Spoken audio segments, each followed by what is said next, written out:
There will be no global climate justice, no global just transition without the liberation of Palestine.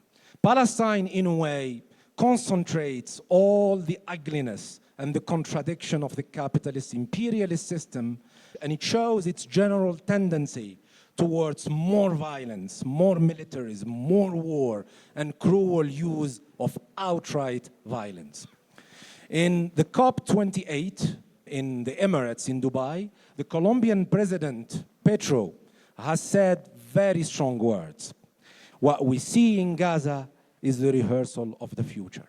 He is absolutely right, because the genocide in Palestine is a harbinger of worse things to come if we do not organize and fight back vigorously.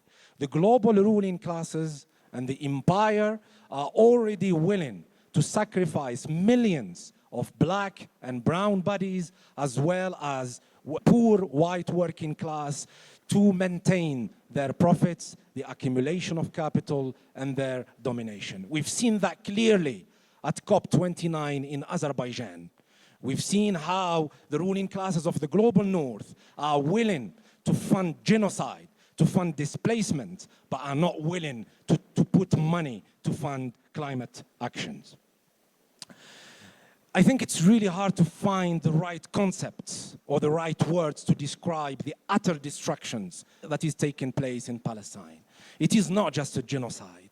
A lot of analysts and researchers have been coming up with all these terms, from herbicides to domicide to epistemicide, but also ecocide.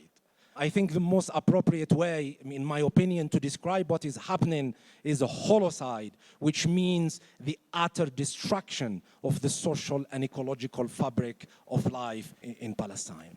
But what we saw in terms of the genocide in Palestine and other wars in other parts of the world, in Sudan, in Yemen, in Myanmar, is the intersections between wars and the military-industrial complex with exacerbating the ecological and climate crisis. That is understudied. So just in the first 2 months of the genocide in Palestine, the CO2 emissions by Israel were superior to the annual emissions of more than 20 nations in the global south. More than 20 nations in the global south annually. Half of those emissions are due to the transport and shipping of weaponry by the United States, which shows the deep complicity in genocide and ecocide in that part of the world. But my main argument is not about those intersections here and there, but that we cannot dissociate the struggle against US-led imperialism and global fossil capitalism from the struggle for Palestinian liberation. And this has roots in the political economy of the region and beyond.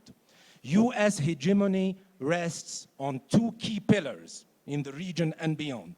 First of all, Israel as a Euro-American settler colony, which is an advanced imperialist outpost in the so-called Middle East. Israel is #1 ally of the United States and keeps US hegemony and domination of the region and control of its vast oil resources.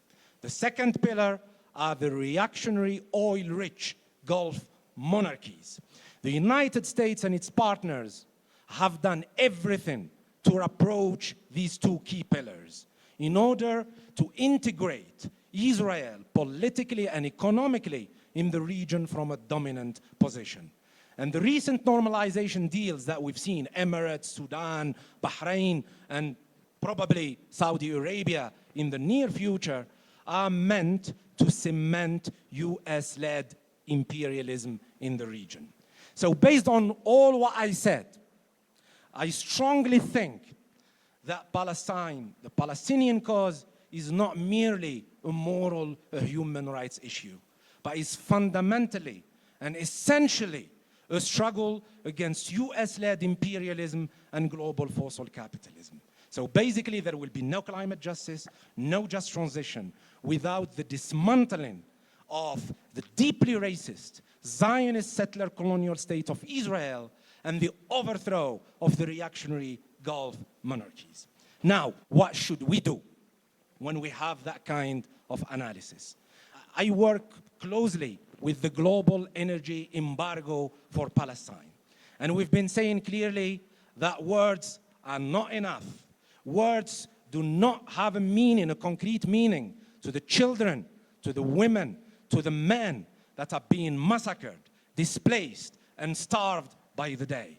Words need to be transformed into concrete action, not only to show true active solidarity, but to demonstrate that our struggles are interconnected.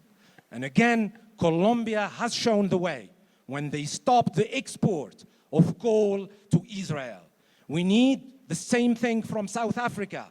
We need the same thing from Brazil, who provides around 9 to 10% of crude oil to Israel. We need the same thing from Nigeria, from Gabon, that still provide fossil fuels that are being used to massacre Palestinians, to fuel genocide, displacement, to fuel infrastructure of dispossession, to fuel the murderous F-35 bombers and AI infrastructure that kills Palestinians by the day. So I think we need to stand together to push our own countries and our own trade unions to have a serious conversation about Palestine and how do we show concrete and active solidarity. Thank you.